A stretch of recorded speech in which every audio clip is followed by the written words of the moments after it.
The Lord is my shepherd. There is nothing I lack. In green pastures he makes me lie down. To still waters he leads me. He restores my soul.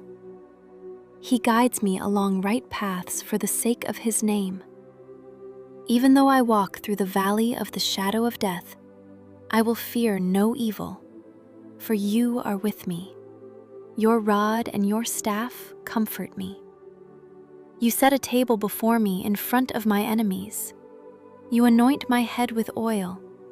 My cup overflows. Indeed, goodness and mercy will pursue me all the days of my life. I will dwell in the house of the Lord for endless days.